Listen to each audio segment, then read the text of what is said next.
Yo, what's up everybody? Rage Cage 20 here. First things first, if you hear any loud popping, snapping, banging, whistling noises, that's right, I said that last one. That's because it's the 4th of July.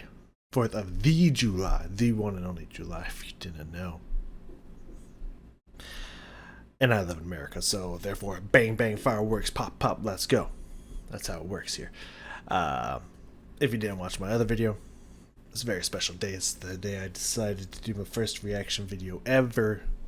Music reaction. Took a long time before I went to anything else that wasn't music reactions, but I'm also considering doing different types of reactions, but that video was already out by the time you see this. But if you haven't checked out my 900 subscribers special video, go peep that. Might be entertaining, might not, who knows. But we are here today with the worst death story on the internet. Now, I did find out by glancing at the very first comment. Didn't want to spoil anything, but for some reason I scrolled down the first comment, something about 3 stories, and I realized, this is one of those 3 places you can't go. But people did anyway, one of those once. So, there's 3 stories in here. The worst death story on the internet. Saw a dude hanging from a crane, looks like over a giant fucking ocean or something. Like, I imagine that it's gonna be pretty nasty. So hopefully the popping, the bang bang 4th of July ain't gonna bother you too much once Mr. B starts talking, what have you. I don't know how well the mic's picking it up or not. I'm sure you'd see a little pop, pop, pop, pop, you know, like a little quietly or something. I don't know. But either way, we're gonna get into this. Let's not waste any time because this is a 37er and you know how long that takes me to get through. So let's bring it on down here. Mr. B, take me away. Let's find out where these people went and what happened to them. Today, we're going to look at 3 places you can't go and people who went there anyways. But before we get into today's stories, if you're a fan of the strange, dark, and mysterious delivered in story format, then you've come to the right place because that's all we do, and we upload once or twice every week. So if that's of interest to you, please offer to do the like button's eyeliner, but use a wide tip black Sharpie. Also, please subscribe to our channel and turn on all notifications so you don't miss any of our weekly uploads. All right, let's get into today's stories.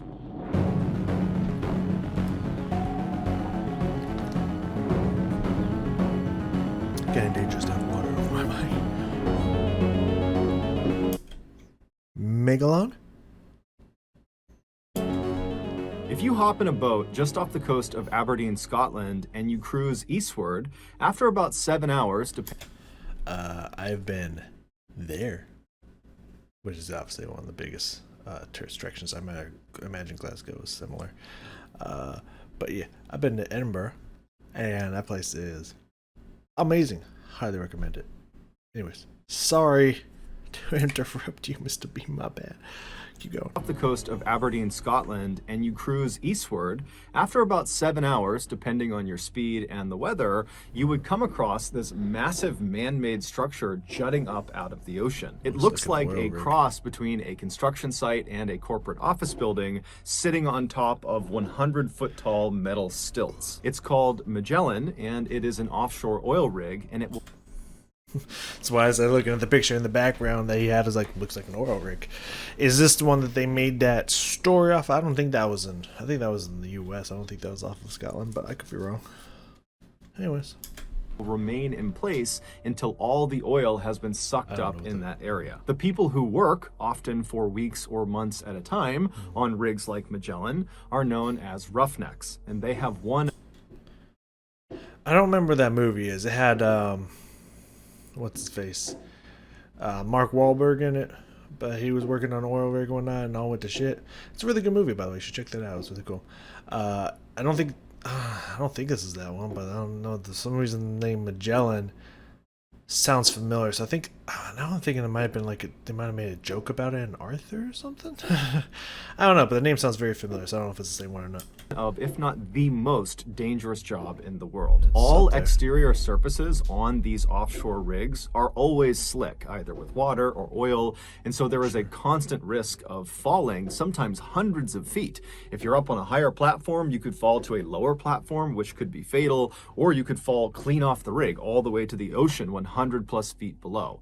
If you add in some bad windy weather, the risk of falling increases tenfold. Also, the crude oil that these roughnecks are drilling for is highly combustible, and so fires are a huge concern as well. And if that wasn't risky enough, there's also this phenomenon known as a blowout, where basically the oil well that the drill is actually drilling into will just explode. Now, all rigs have some sort of mitigating equipment to try to save themselves in case this occurs, but in reality, if it happens and you are unfortunately near the drill when it happens, you are likely to be killed or maimed. While the downsides of working on an oil rig are fairly obvious, the upsides are too. Namely, your pay is fantastic. In 2000, a 41-year-old father of two named Gordon Moffat was a roughneck working on the Magellan. His primary job was to perform maintenance on the drill. Now, these offshore rigs work great most of the time, but they do have a habit of breaking down fairly often. And for a drilling company, anytime they are not sucking out crude oil, they're losing money. And so it was just a known thing when you worked on one of these rigs that as soon as there is an issue that causes the drill to stop working, it must be fixed immediately. Whether it's day, night, horrible weather, good weather, it didn't matter. It had to be fixed right away. And so on the night of October 9th that year, Gordon had just gotten back to his quarters to end the day when he got a call on his radio that he was actually needed to come back out to fix a problem that had stopped the drill. Now, Gordon was a seasoned roughneck and he had grown quite accustomed to these late night calls to go out and fix things. And so he wasn't annoyed. He just put his stuff back on, turned around, and he headed out the door. When Gordon got to the main deck, which is this wide open metal platform right in the middle of the rig where the drill actually passes down through it on its way to the ocean, when he got to the main deck, he was met by some of his co-workers who told him where he would need to go. The cabling that needed fixing was located right below the main deck. However, it was not accessible from the main deck. In order for Gordon to get to it, he would need to go down to the next lowest platform from the main deck. Basically, he would need to hop in an elevator and go down one floor. And from this lower deck, the crew on the main deck would lower down a harness attached to a long wire. They would feed it down through this hole in the main deck platform called a mouse hole. It was about 10 inches across, and they would feed it down, and he would grab the harness, he would put it on, and then he would signal up to the main deck crew who could literally see him through this mouse hole. They would turn around and they would signal somebody called the hoist operator, and they were located above the main deck, slightly back. They couldn't actually see Gordon, so they're relying on communications with the people on the main deck. And the hoist operator would start their winch, and a winch basically reels in the wire that was connected to the harness that was on Gordon. And so once the hoist operator was informed, he'd turn on the winch, and then Gordon would be raised up until he could access these cables, and then he'd do his maintenance and be lowered back down, and that would be it. Now, Gordon and the crew had done maintenance using this winch. I'm just imagining this horrible scenario where either they can't stop the winch or they're like trying to communicate and they're not being able to communicate to each other and whatnot, and he's like pushed up against the top platform and like literally pushed against it till his like bones break and he snaps in half or something like that. That would sound like a really horrible way to die. System many times before, so this was a very routine fix. So Gordon made his way from the main deck down to the slightly lower deck, and he looked up at the mouse hole and he watched as the main deck crew members lowered the harness with the wire attached to it down through the mouse hole.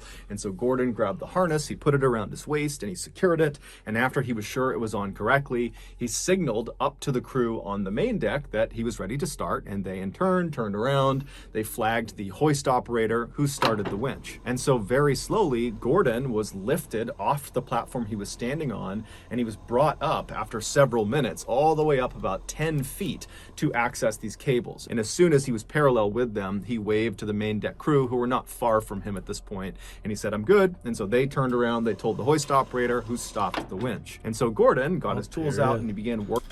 Here's the thumbnail picture. Gordon, I don't know what about to happen to you, but man, good luck.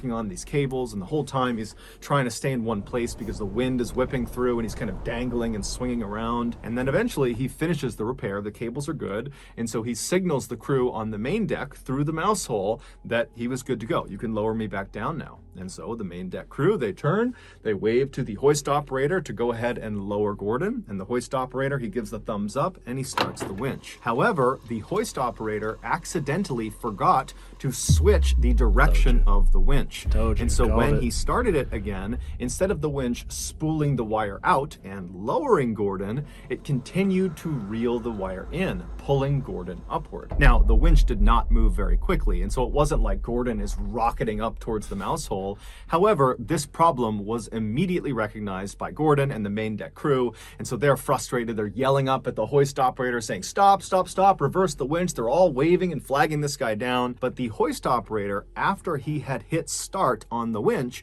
had just kind of turned around, because this is a routine thing they've done a million times before. You can never get complacent, man. Whenever you work anywhere that someone could die, or is just a dangerous job in general, you can never, ever afford to be complacent. You always have to take every single situation as seriously as physically possible, and it's when people get complacent that people get hurt or killed. And so he's not looking at the crew on the main deck, so he has no idea what's going on.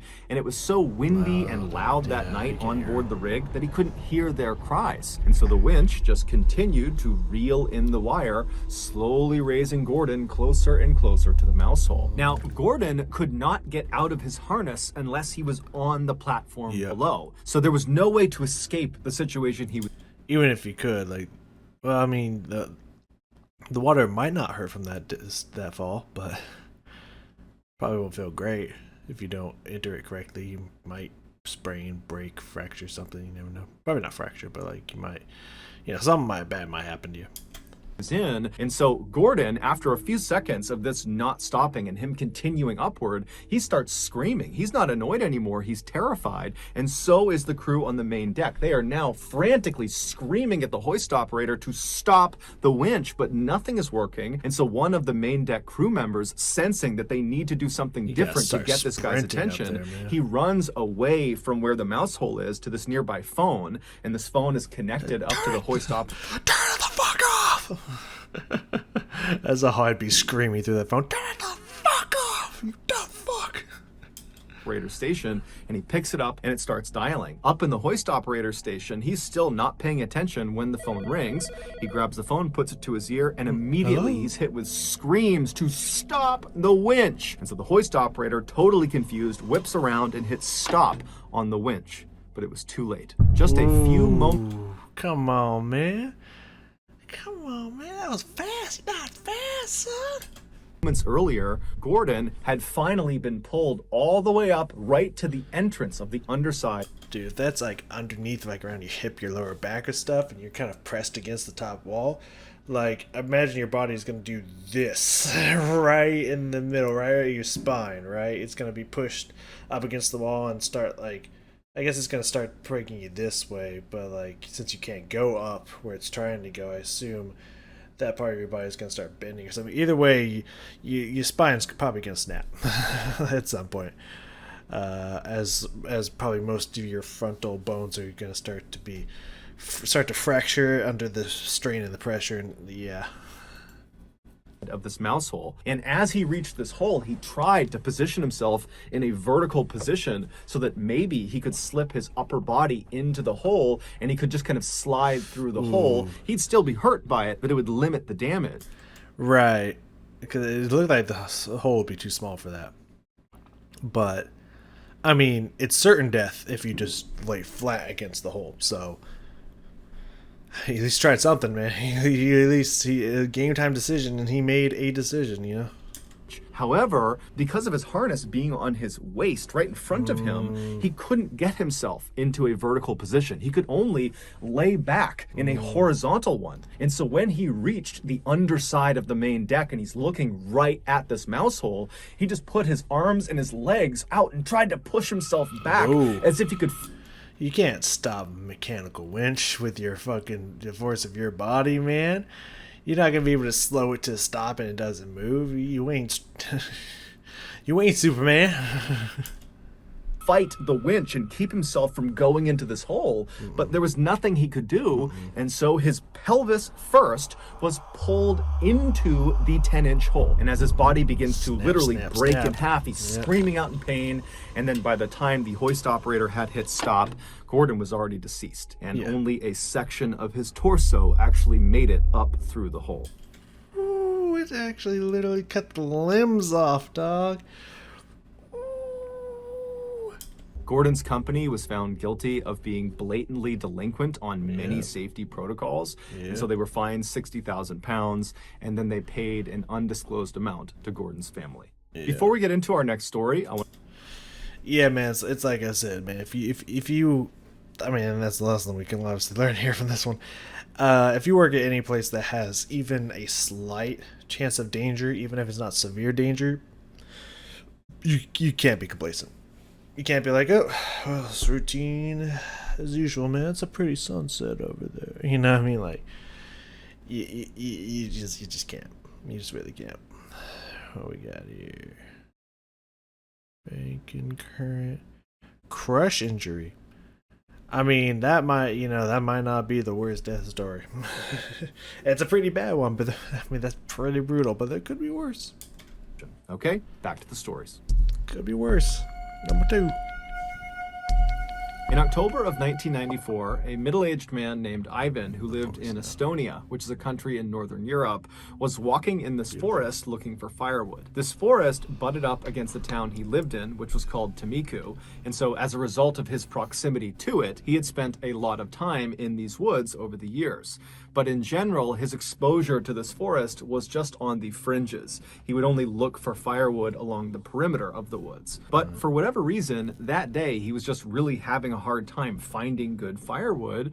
And so at some point he decided to just walk deeper into the woods to see if he would have luck in there. And so he turns and starts walking into the forest. And very quickly, when the town has kind of disappeared from view behind him, he looked around and kind of liked being in the woods. He didn't go for walks in the woods, and suddenly he was on this nice nature walk. And so he decided, you know what, I can wait on the firewood. I'll just walk in the forest for a little while longer and enjoy myself and kind of meditate. So he just continued walking deeper and deeper into the woods. And after walking for nearly an hour, just kind of mindlessly walking about, he sees up ahead there is very clearly a clearing. And then before the clearing is what looks like a chain link fence. Now, he's never... Is this The Village by M. Night Shyamalan? Sounds familiar. Hold on a sec. I was just worried that like you're just kind of aimlessly wandering around woods that you don't really frequent past the outskirts for an hour. Like you're probably gonna get lost. Like unless you specifically like just went straight and you know how to go back out the same direction. Like you're probably gonna get lost in there, man. That just sounds kind of dangerous in general. Been this deep into the woods before, so he has no idea what this is, but he's obviously curious, and so he decides he'll go see what it is. And so he continues walking closer and closer to what obviously is a chain link fence, and as he's getting closer to it, the trees around him are beginning to thin out, and suddenly, before he even reaches the fence, he gets a very clear view of what's on the other side. And it's this huge multi-story building that almost looks like a factory or... Well, we're gonna reset the video here.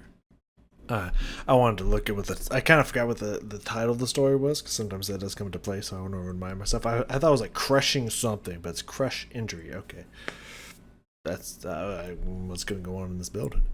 Some sort of government facility, and it's sitting maybe a couple 100 feet away from the fence, right in the middle of this property, and there's really nothing around it. It's just this cleared out big open area with this big building right in the middle, and there's a fence all the way around it. And so Ivan is totally intrigued by this, and so he walks right up to the fence, he grabs onto it, and he tries to look and figure out what this building is, but there's no clear signage on it, and there's no people anywhere. It's completely barren. There's nothing but this building. building. And then he notices there's obviously graffiti on the sides of this building, and the doors and windows appeared to be boarded up.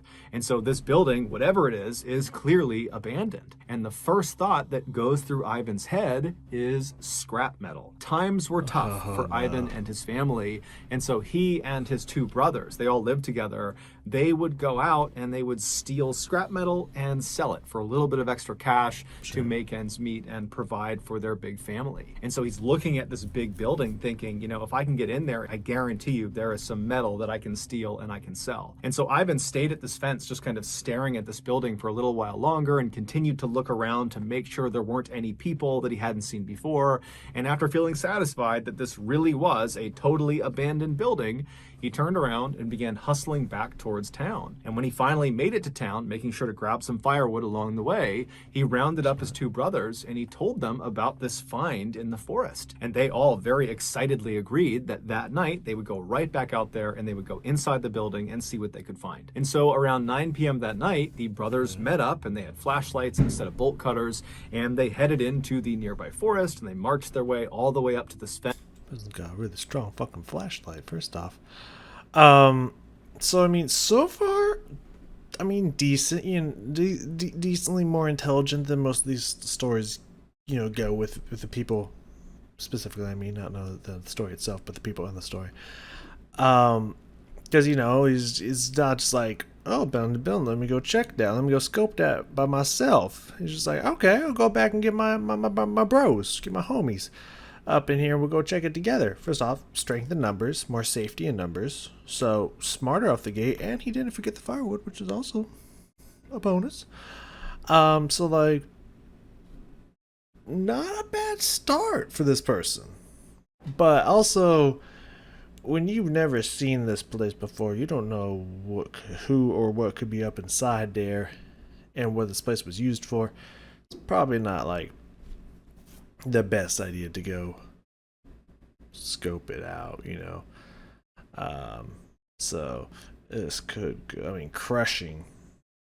We just crush in general, but crush. This could get bad.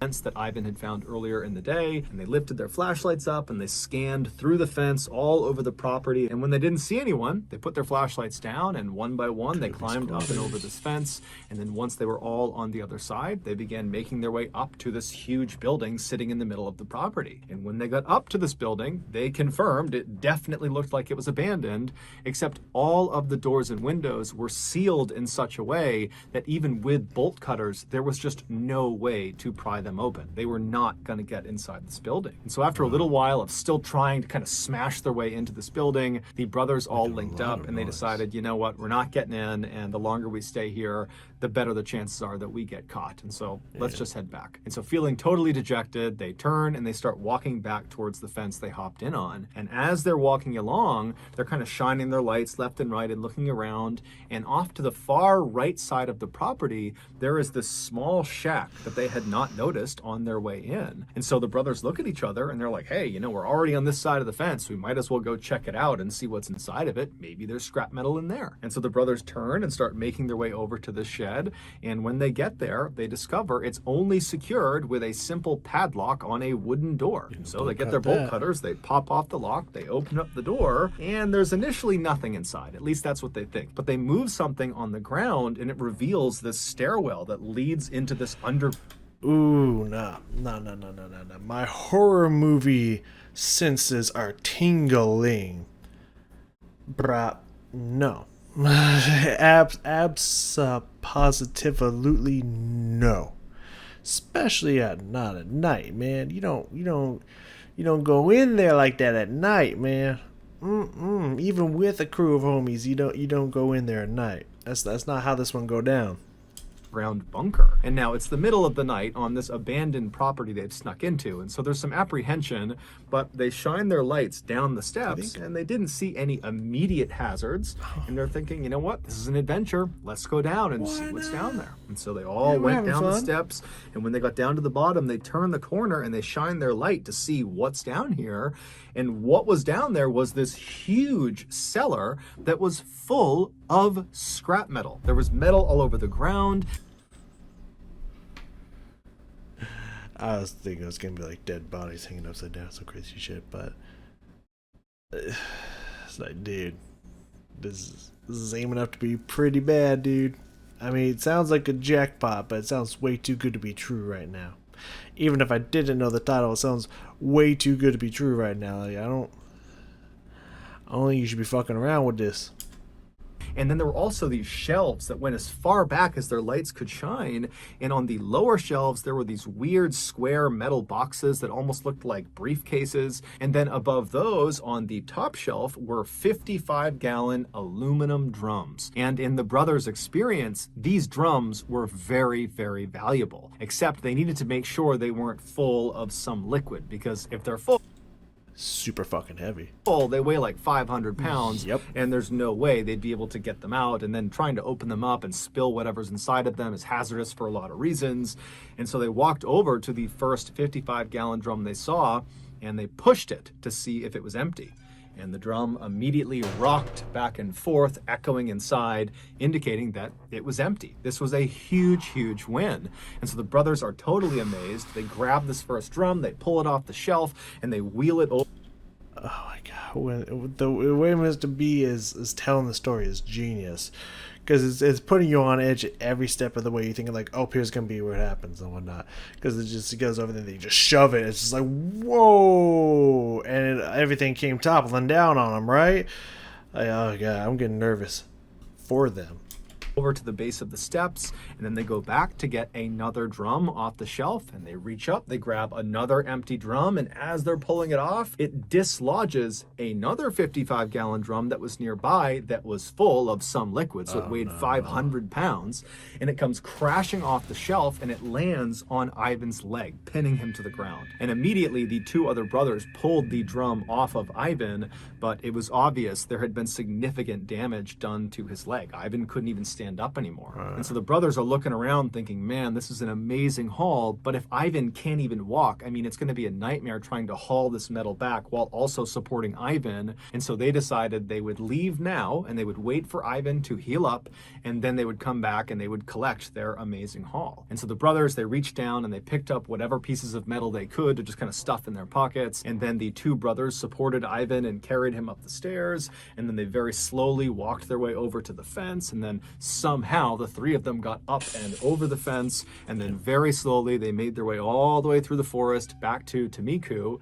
And when they got there, the two brothers helped Ivan get into his house, and they put him in his bed, and then Ivan went to sleep. The next morning when Ivan got up, he was expecting to feel better, but in fact his leg felt exponentially worse.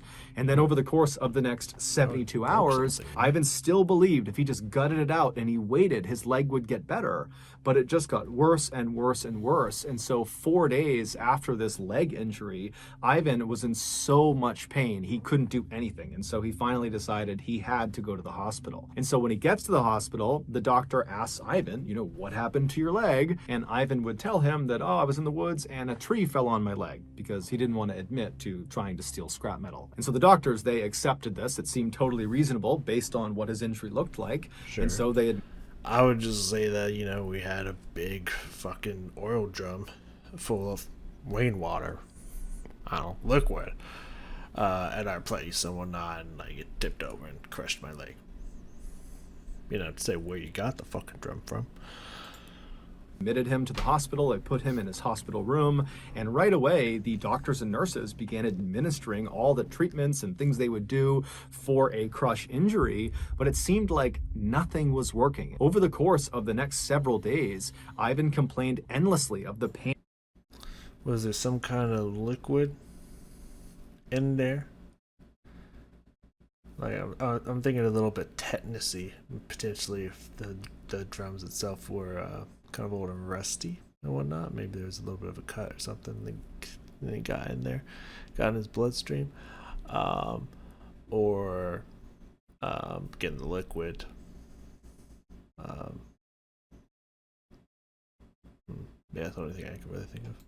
pain in his leg getting worse and worse and worse, and the swelling was going up, and overall Ivan's health just continued to deteriorate over his stay in the hospital. And then a week after being admitted to the hospital, so roughly 10 or 11 days after he was hurt, the doctors walked into his room and he was dead. His kidneys had just abruptly failed, and the doctors and nurses had absolutely... No, I was going to say, I don't think that's tetanus, but then again, I don't know what tetanus would do to your body if untreated. So maybe. I never really thought about it, because it's like super easy to get that fixed. So yeah, I didn't. It was maybe some kind of liquid, or again, maybe that's what tetanus does. Your body. I don't fucking know.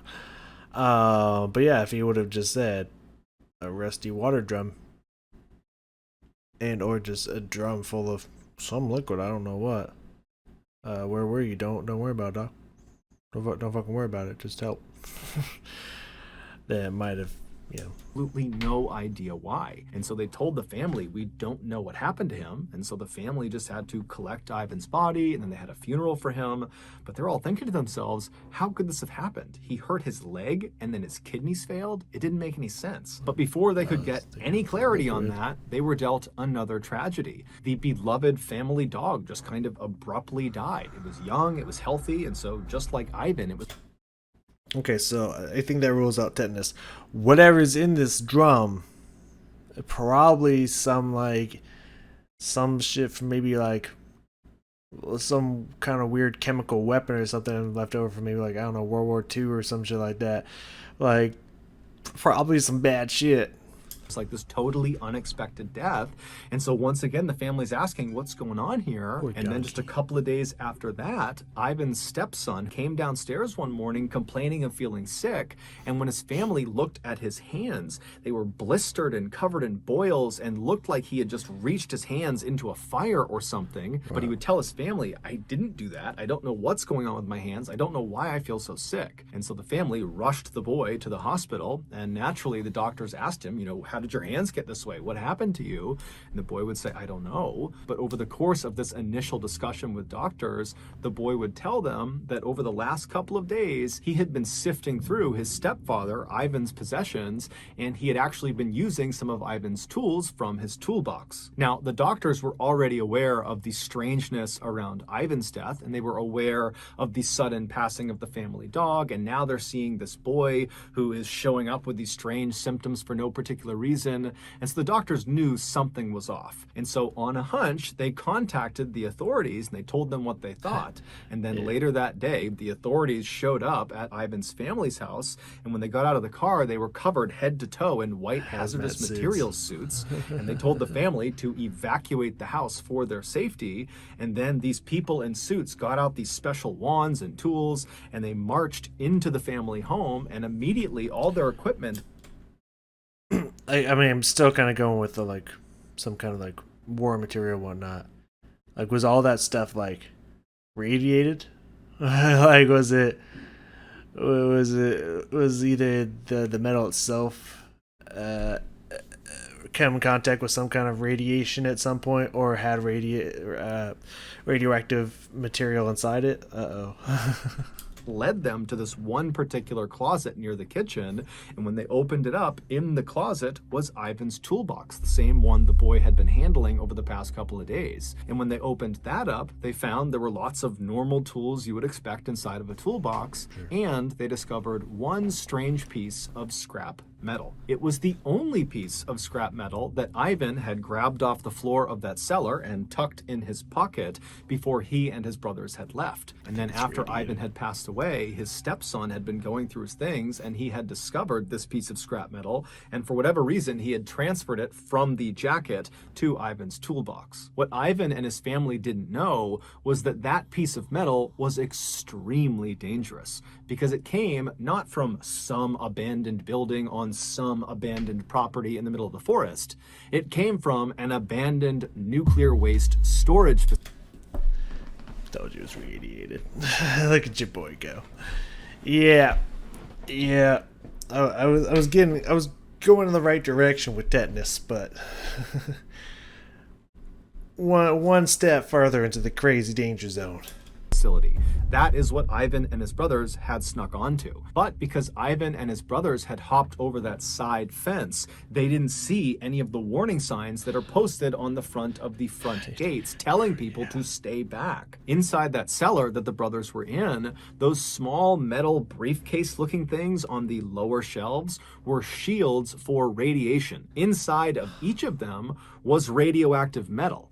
And when that full 55-gallon drum came crashing off the shelf and smashed into Ivan's leg, his leg was not the only thing it smashed into.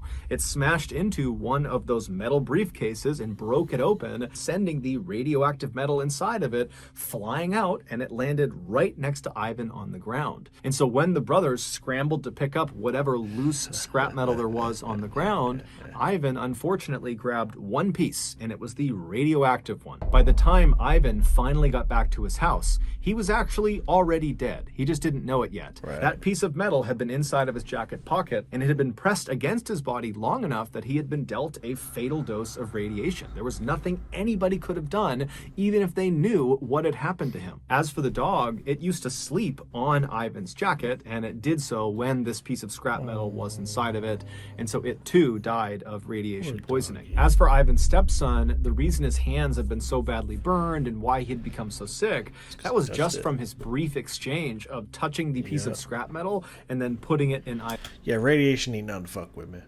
Like, it ain't nothing to fuck with. That'll fuck you up very quickly. Ivan's toolbox. That alone had done that much damage to him. When the doctors considered the strangeness of Ivan's death, the dog's death, and now this boy's symptoms, they did suspect radiation poisoning, and so that was how the authorities were able to get to their house and very quickly locate that toolbox. Amazingly, Ivan's stepson and the rest of Ivan's family, including his two brothers, would make full recoveries. However, several months after this event, and after authorities had come in and said their house was clear of radiation, the grandmother would suddenly die totally unexpectedly. She was healthy, nothing was wrong with her, and so even though it was not officially cited as having been caused by radiation, many people believe it's from the exposure she had to this piece of scrap metal. Yeah, very possible. Yeah, that one, like, I mean, if a whole place is fenced in, you know, and they even mentioned something like, oh, maybe it's some kind of like abandoned military thing or something. I think he mentioned something about that one. Now, like definitely check for signs for sure, but like just, you know, even if you're desperate, it's probably just a great idea not to check out abandoned places. You know, like stuff usually doesn't go well. You can just check any of the people that go look for like ghost places and stuff. It just usually doesn't end well for them. But some people go through without really seeing anything or noticing anything, and it's just like a normal exploration through an abandoned place and whatnot. And then it's like, oh, but I looked at the footage later and ooh, it looked like a little child was staring at me or something like that, you know. So usually they have a fun experience, but afterwards they look at it like, oh shit, what the fuck is that?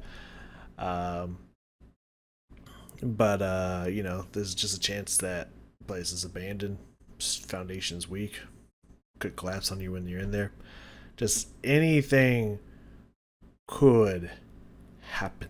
So you probably just don't check out abandoned places, man. Especially if it's not cleared by authorities, you know what I mean? It's just like not a good idea in general.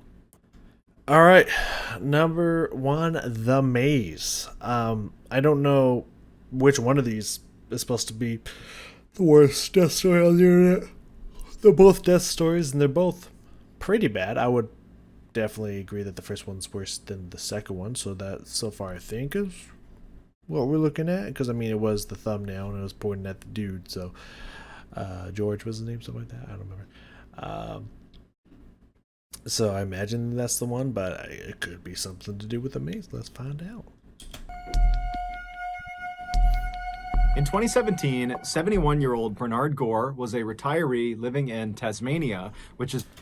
I mean, if he ain't making an Al Gore reference to that name, what are we doing here?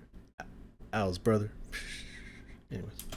An island state of Australia. In January of that year, he and his wife of 50 Whoa. years, Angela... I'm sorry, is this the Crypt Keeper? What the fuck? that face though, like not just him being old or anything, but like his face literally looks like it's a skeleton trying to put on a wig, man. Like, the fuck. I'm sorry, Bernard, but like, whew, I was not ready for that. I wasn't ready for that face. Australia. Sorry, In got myself January of together. that year, he and his wife of 50 years, Angela, decided to go visit their daughter who lived in Sydney, Australia. Now, they made this trip with some regularity, and they developed a sort of routine for every time they visited. They would land in Sydney, and then the first day they would spend it entirely with their daughter at her house. And then the next day, Angela would get up early and she would head out into town and do some shopping on her own. And then sometime in the afternoon, Bernard would head out and he would meet up with her for lunch at a very popular spot. It was called the Westfield Center Mall, and they had an amazing food court. So on January 5th of that year, Bernard and Angela, they land in Sydney, and like they always did, they went straight to their daughter's house and they spent the day with her. And then early the next morning, Angela got up and she headed out to do her shopping. And before she left, she confirmed with her husband that they would meet up for lunch at Westfield Center Mall. Now, as it happened that day, Angela actually chose to do her shopping at Westfield Center Mall. And so she was there around lunchtime when she was supposed to meet Bernard. And so when she looked at her watch and she realized it was time to meet him, she just simply stepped out of the shop she was in and headed over to the food court. And when she got there, she Just the food court. What we got here? What we got here? Ragu, pasta, and wine bar. That sounds delicious.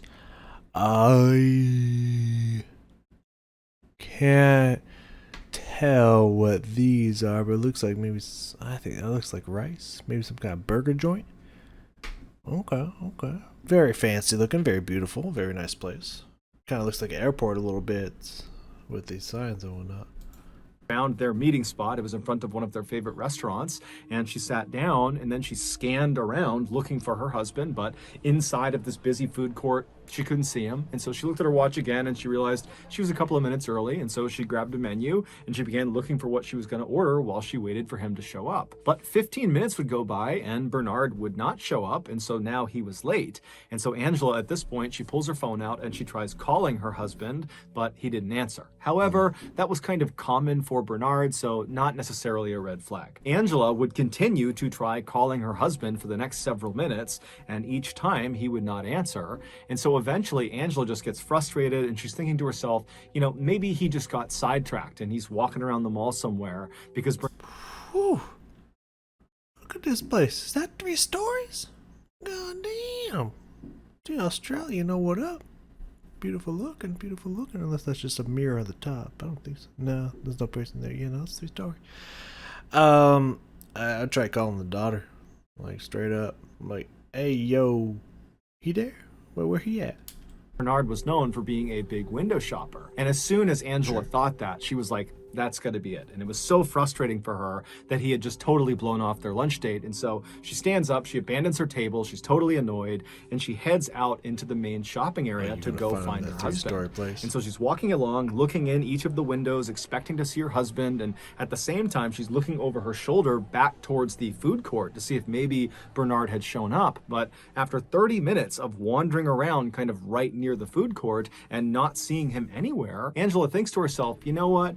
I bet he thought we were supposed to meet at our daughter's house first. And so he probably hasn't even left the house yet. I bet he's just there waiting for me. And so Angela, when she realizes this, she stops looking for him in the mall. She turns around and she begins walking towards the mall exit. Call your daughter? But before she reaches the exit door, a terrifying thought crosses her mind. What if Bernard got confused and has no idea where he is right now? A recent unfortunate development for Bernard was that he was showing early signs of dementia. It hadn't fully taken a hold of him yet, but he was clearly starting to forget things that he shouldn't. And so as soon as Angela thought of this, she went from being annoyed with her husband to being very worried about her husband. And so she sped through those doors outside and speed walked all the way back to her daughter's house, which was not far from the mall. And the whole time she's walking, she's telling herself she's going to walk inside and she's going to see Bernard. He's going to be in the house. But when she got to the house and went inside and saw her daughter said, no, no, Dad left about 2 hours ago to go meet you. I haven't seen or heard from him since. Now, of course, both of them were extremely worried for Bernard, but they decided to just stay calm, that the best thing they could do right now would just be to stay put, stay at their daughter's house and wait for Bernard to eventually come back, because the only other logical place he would go would be his daughter's house. And so they sat. True. Like, if he didn't find her and he's not calling her or whatnot, yeah, that's helpful. I would, I would, I would call the local police. Say like, hey, my husband's missing. As far as we know, he's missing. He's supposed to meet me here, between this house and this mall. We don't know where he is. Possibly, early signs of dementia. Possibly it's ticked over into like starting to be really red flags of dementia, and he's lost somewhere his vehicle license plate number and whatnot. Can you help us find him? We're gonna stay put at our place just in case he comes back. Yeah, I think that's the best thing you can do instead of just. I mean, they might do that. I mean, you might explain that here in a second, but like, just waiting at home, like you either call us to show up. Like, I think you're gonna want to get the police involved as well. At the house, just kind of waiting, looking at the door, waiting for him to come in, but he didn't. And by 8 p.m., 6 hours after anybody had last seen Bernard, he still had not shown up. They couldn't get in touch with him, and so Angela called the police and reported him missing. Yeah. If you're worried about him having dementia and or getting lost and or confused, I don't think you wait no 6 hours to call the police. But things might be a little different and more relaxed in Australia than the US, so there is that possibility that the cultural difference and whatnot. But like, yeah, I don't think you wait 6 hours in that situation right there. Like, that's a lot of time wasted. That's a lot of unfortunate accidents that could befall someone in that position at that point. So immediately, the police contacted the Westfield Center Mall security team and said, hey, we're looking for this guy. And they went right down to the food court where Bernard and Angela had said they were going to meet. And the mall security team walked all around, and they walked into all the nearby shops and kind of scanned the immediate vicinity near their meeting spot. But they reported back to police that there was no sign of Bernard. And they would also tell police that after reviewing their camera footage, and this mall had hundreds of cameras covering every angle, inside and out. I mean, everything is covered.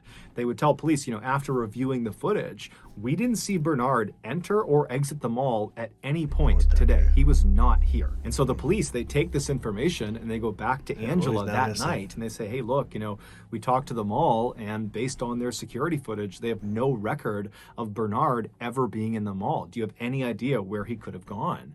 And Angela would say, no, the only places would have been the mall or maybe at our daughter's house. This is also when Angela explained to police that her husband had early signs of dementia, and so it was possible that he might have just gotten confused and he could be out on the street somewhere. But she assured the police that her husband, whenever this happened, whenever he got confused, he would just sit down and he would try to ask for help from anybody passing by, or he would just sit where he was. And ooh, so that, I mean, that's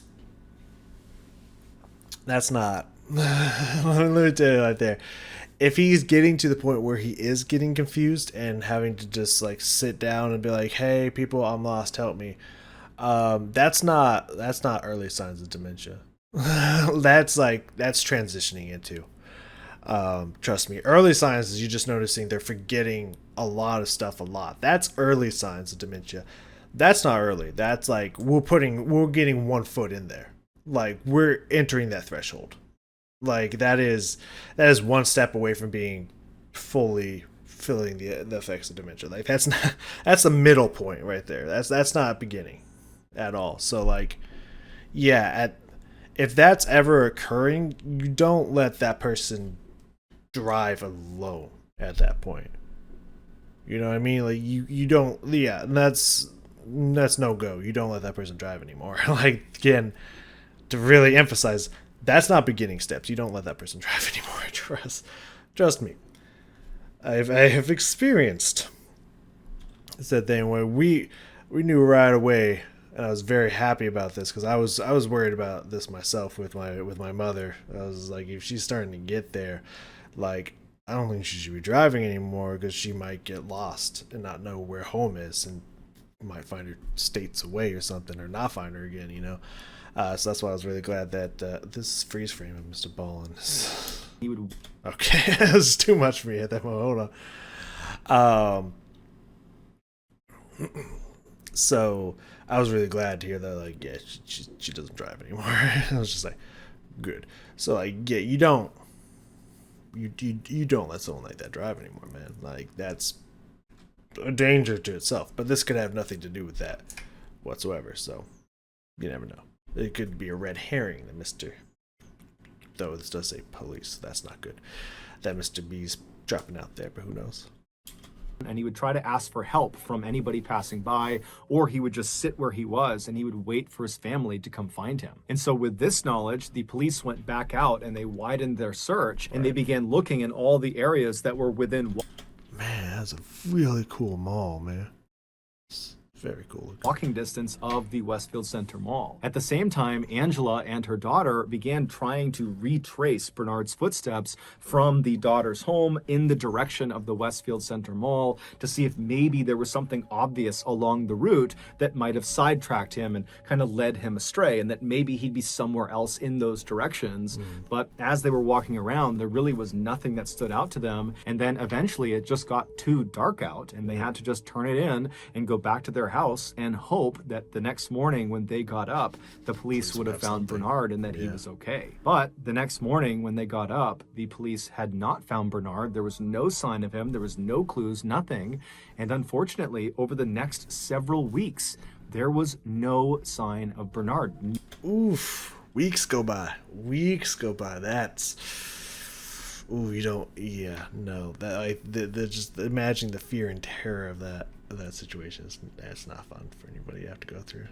Nobody knew what happened to him. On January 27th, so 3 weeks after Bernard had gone missing, a maintenance worker at the Westfield Center Mall was walking down the staff-only passageway. It was basically like this tunnel with no windows, all concrete. They kind of looped around the outside of the mall to help workers get to and from certain locations in the building. He's walking down this passageway when he looks down this one hallway that was very rarely used, and he sees at the end of it, barely lit up from the lights inside, there looks to be some equipment kind of propped up against the wall. And he's thinking to himself, there's no reason someone would leave their equipment at the end of this very rarely used hallway. It didn't make any sense. And so he decided to... I'm imagining these halls aren't monitored by camera activity. And the entrance to the staff-only place, I would also imagine, is possibly not monitored by cameras. And if it was, maybe they didn't look through that camera because, like, why would he enter a staff building? Because they didn't inform him of the dementia when they were checking the cameras and whatnot. So they would be like, well, why would he enter the staff? He would enter one of the entrances. So that's also a possibility. Walk down and see whose equipment it was. And so he's making his way down and he's getting closer and closer and he still can't quite figure out what it is. The lighting's not great, but when he gets close enough to see what it is, he stops where he is, he turns around and he runs back down the hallway. He finds the nearest exit, he goes outside and he calls the police. Back on January 6th, on the day that Bernard and Angela were supposed to meet up for lunch, Bernard did leave his daughter's house and he walked straight to the mall. Oh, he walked. He didn't even drive. Okay. Assuming it wasn't far, but still, you don't. We'll get to that. We'll get to that at the end, but still, you don't. And he got there. He arrived at the Westfield Center Mall and was picked up on camera walking into their food court. But the staff at the mall who reviewed the footage for police, they only looked at a handful of cameras. There's hundreds of cameras. They only looked... It's a lot of time to spend. At a couple, and so they missed this crucial footage of Bernard. And what the footage would have shown them was Bernard making his way into the food court. But how mad do you have to be if you're the relatives and whatnot, and you're like, oh, actually he was on it. We did find him on a camera. You know what I mean? How mad are you gonna be? Like, what do you mean you overlooked that specific camera that picked him up? You tell me you didn't look at every motherfucking camera for my husband? For my dad? Like, Is that what the fuck you telling me? Like, how mad you got to be with those people at that point? Head of Angela. Angela's nowhere to be found. And Bernard, instead of sitting down at their meeting spot in front of this restaurant, Bernard suddenly looks like he's confused and he turns and he walks to this emergency exit door. He presses it in, he steps inside, and the door shuts behind him. Now, the Westfield Center Mall is not your average mall. It is. Sorry if you can hear the fireworks. It is massive looking. It's very fancy. Like, it doesn't look like your standard mall just from the few pictures I have seen. Like, I would absolutely agree with that. Is massive. There are 6 floors to it, nearly. Fuck, I thought it was 3. 6 floors in motherfucker. This is giving Canada a run for the biggest mall in the fucking world right there. The one that has I've been there. Fucking awesome. Edmonton. That mall is fucking awesome. You should go there. They got fucking mini golf in that mall. Tons of shopping in general. But mini golf, they got a water park in there. They got roller coasters. Like, I don't recommend going on the roller coasters unless they fix things up, because those things are painful. Like, very metal, very not cushioned and protected, and they jolt you around a lot. So my ribs got pushed into metal bars constantly with quick, rapid jolting jerks of the movement of the roller coasters. So I don't really recommend the roller coasters, but the haunted house was pretty fucking scary, man. I gotta tell you that right now. It was pretty fucking scary. I won't tell you all the details and whatnot, but I still remember this moment of these young, I want to say they were like somewhere between 18 and 21-year-old girls. Like there's two different sections. There's the scary one, and there's the not so scary one that you can go into the haunted house. And apparently they meet at some point. And there's this curtain kind of thing in between it that you kind of walk through to go outside. Well, these girls went on the not so scary one. We were like, fuck, me and my ex-wife were like, we ain't no pussies. We're going through the scary one. Which was scary. A lot of jump scares, by the way. A lot of things jumping out at you. Wasn't a fan. A number of times I fell down to the ground like, it was at least 5 or 6 times. And one time, we were getting to the exit. We didn't know that. It was this kind of curtain-like thing that we had to go through. And all of a sudden, this hand comes out of the curtain and fucking grabs me. And the girls didn't know what they were reaching through for, so they feel something. They scream. They scream and freak out. I'm screaming and freaking out because a hand just fucking grabbed me out of the fucking curtain. It was fucking hilarious, man. Fucking terrifying at the moment. I was like, what the fuck? Like, what the hell are you guys doing? You trying to scare me and shit? I don't remember what I said or whatnot, but like, yeah. Whew, good times. Anyways, yeah, that ain't your average ass mall. I thought 3 stories. That bitch 6 stories. God damn. Yeah, that would be kind of hard. But I mean, you should have seen every camera in the food court at least. But anyways. 300 shops and restaurants, but what truly makes it massive is something that the public doesn't usually see, and that is behind staff-only doors and emergency exit doors like the one Bernard had just gone through are nearly 8 miles of windowless concrete narrow stairwells and tunnels that loop all around the outside of. Yeah, you get lost in there and you're confused and you don't even know where you are. You ain't getting out. Only a stroke of luck and miracle would get you out of that bitch. 8 miles? Dog. I wouldn't want to work there. I'd be like, I ain't going down them motherfucking tunnels. Hell no. Who knows what's up in those tunnels? Some creature gonna pop out of that bitch. Fuck that. I ain't going in there. Whew. Anyways, let's let this bad boy finish out here. The building. And once Bernard had gone through that emergency exit door and that door had shut and locked behind him, the only way for him to return to the food court and meet his wife would be if he completely exited the mall and looped all the way back around. But in order to exit the mall from where he just entered, he would need to go to a very specific exterior fire exit door that was several floors below him, and to get to it required following this very confusing signage on the wall. walls.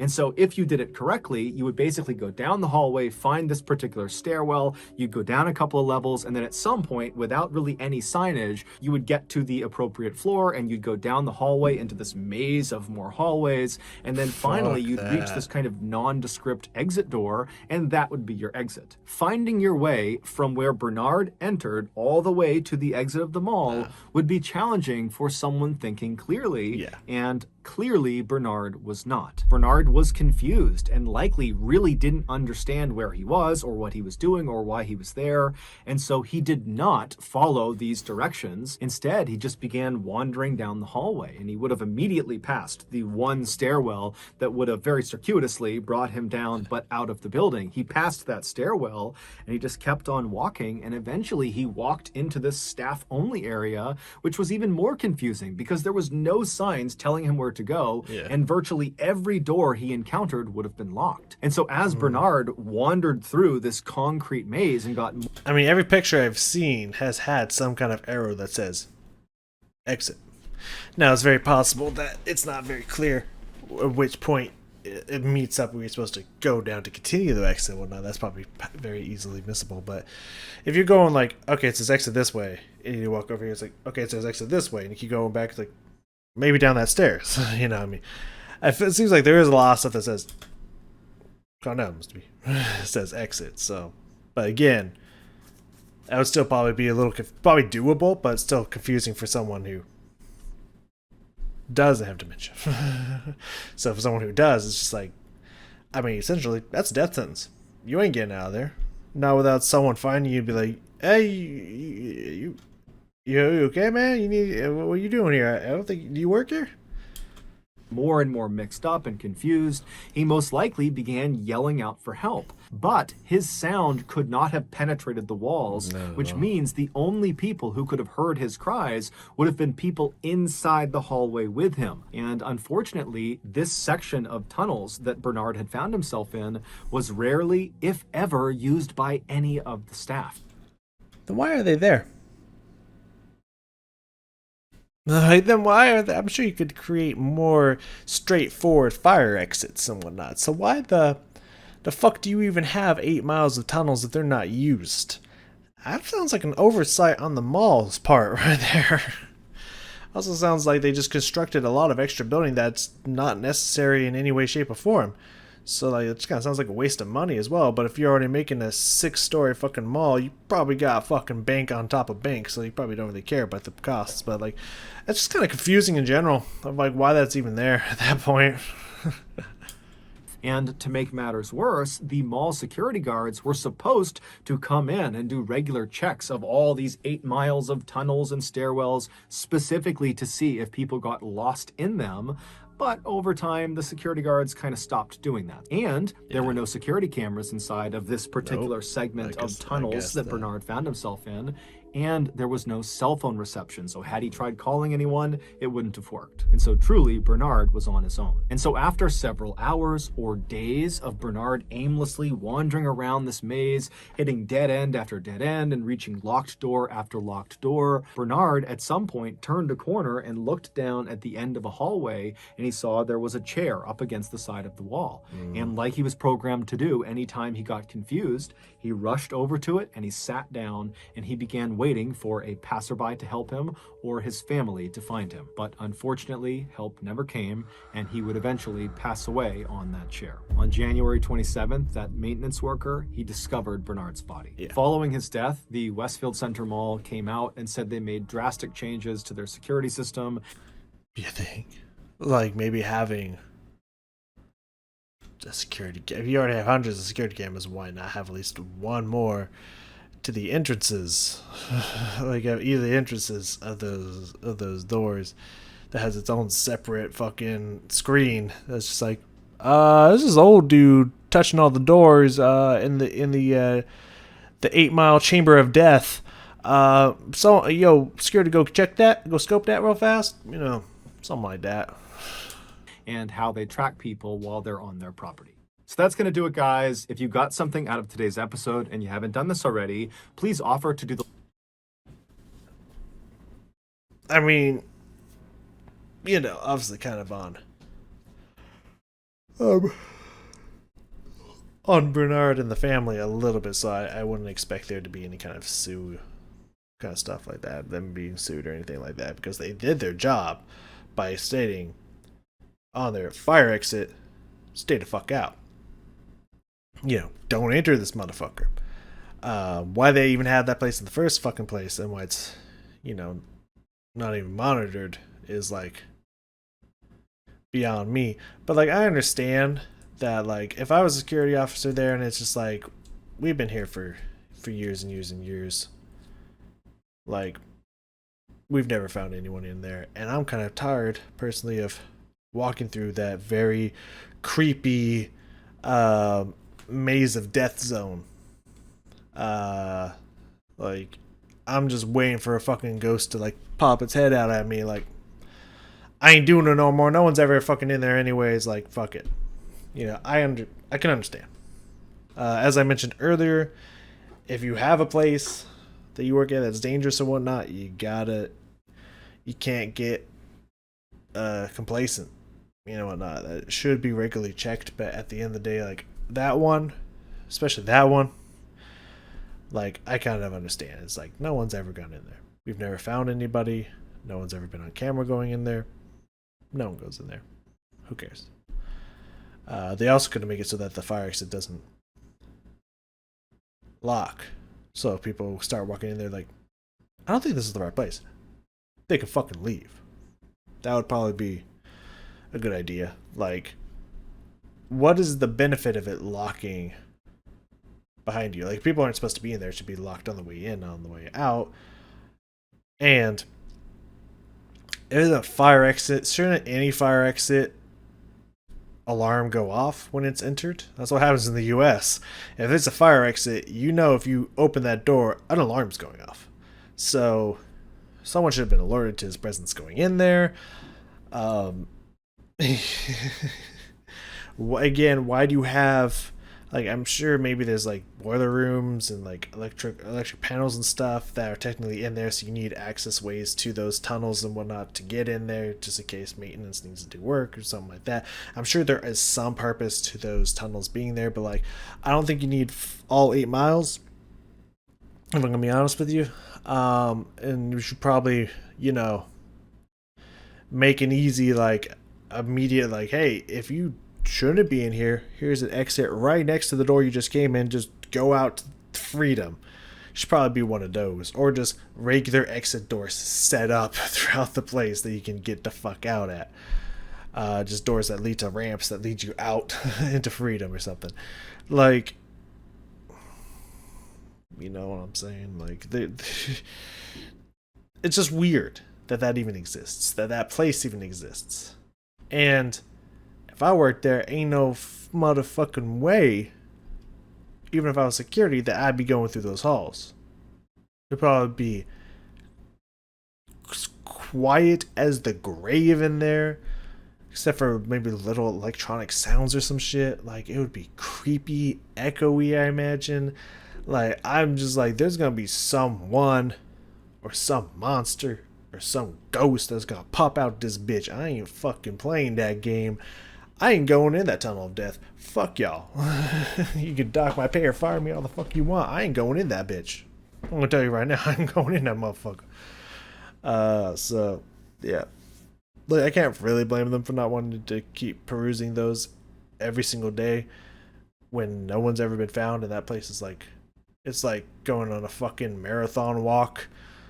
Like, it's like going on a fucking marathon every time you have to scout through those places for no avail. Like, I don't blame them. It's just, it shouldn't really exist in the first place, in my opinion. And or there should be tons of unlocked ways out constantly. So, but despite the rare oddity that is that place in general, cutting that out of there, the real, obviously, with the first ones and whatnot, like, the first story lesson we could take away from there, as mentioned before, but I'm just going to reiterate these. The lesson you can learn there is, if you have a dangerous job, never get complacent. Always act as if anyone could die at any second around you at all times, because otherwise someone will. Second one, Like, I know you gotta earn some cash and whatnot, but like, you really gotta know that if you're gonna break into an abandoned place, you really have to know what that place is before you get into there. It's just not worth it, and not even for just who could be in there, but like, or what could be in there, but just the building itself could be extremely unstable and just not safe. So really scope out, like completely perimeter scope out every little bit before you even consider going into an abandoned place in general. Is obviously just a great idea. And the third one, just for anyone out there who may not be aware and is going through something like this, you know now. If there is ever a moment where someone someone you with, a loved one, a friend, whatever, and they have either dementia, Alzheimer's, I don't know the difference really between the two, or which one's worse, whatever. If they have that, and there's ever a moment where they get confused about where they are, or maybe who they're with, or if there's any point where they just get kind of lost and confused for a second, that is beyond not early stages. Like, you're getting into the middle, you get into the mid grade there. That's not early anymore. And at that point in time, where you get any kind of inkling of that is happening, or that's about to happen, to where they're about to reach that stage, or at that stage where they're getting lost and confused in something, even if it's just temporarily, that at that point they are no longer safe to be by their self. Period. Like, just absolutely period. You don't, even at home, like, they could get confused, like, why am I here? This isn't my house, and they could just leave and walk. If that ever happens, as not early stage, you need somebody, even if it's hiring a professional caretaker to come in when you're not there, to just be with them. Someone needs to be with that person at all times. Letting them walk by themselves to a location is beyond irresponsible. And like, that one's on the family, in all honesty. But that could be their first exposure with dementia and whatnot. They may not be familiar with how it works and what have you. But that one's on you. You don't let that person roam by themselves anymore. Like, you have to walk. Like, the daughter should have walked him there, met up with your mother, his wife, given to her, and then you can walk back and she can escort him back home. But at no point should he ever be alone anymore. Like, that person needs constant care and attention. So that's the lesson you can learn there. Understand what the symptoms and signs are telling you and whatnot. Like, I'm just, as someone who's gone through a family member with Alzheimer's and or dementia, just the thought of them like getting confused even for a second, it's like, well, they had the wherewithal enough to sit down and like get help or call us or something. It's just like, you if that's already happening, you cannot bank that is going to continue to happen, and letting that person that has occurred to walk alone even one block, like, that is completely irresponsible of you. Like, that one's completely on you by that point. So, like, I don't know. For just someone who has gone through that, the thought that they let him walk alone to the mall is just fucking horrifying. Like, because that's what happens when you do that. That's why that's not a good idea. And they knew that he could have a moment like that, completely by himself, and they let him walk alone to the mall. Like, that to me is just, that is disturbing. That is highly irresponsible, and that is just fucking terrifying of a thought that someone would let someone in that condition do that. So that's what we can learn on the third story there. Really sorry for their loss and whatnot, but like, Well, now you know, man. Like, how are you thinking? But it is what it is, I guess. Anyways, thank you everybody for joining me here in the story. I assume it was the first story because that's pretty gruesome. That only a chunk of him made it up through the hole. Like, that means not only did the rest of his body snap and break, but the rest of his body did not come up with his pelvis. So that means legs and torso separated from the rest of his body. Just the hips remained. Like, that's pretty fucking gruesome. So that is definitely a really bad death story on the internet. Would I say it's the worst? No, but obviously you gotta bring in the eyes and you gotta bring in the views and whatnot. I get that. But that's definitely up there. That's definitely pretty bad. That's pretty fucking bad. And all just because someone was not paying attention. And that was literally the only reason it happens, because someone wasn't paying attention. That fucking's a shitty way to go. That dude was fired. And they were sued. Goddamn.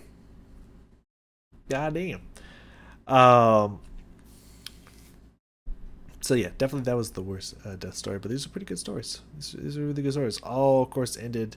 Well, when there's places that people are not supposed to go, but they go anyways, tends to not end spectacularly. Maybe not always in death, but not well.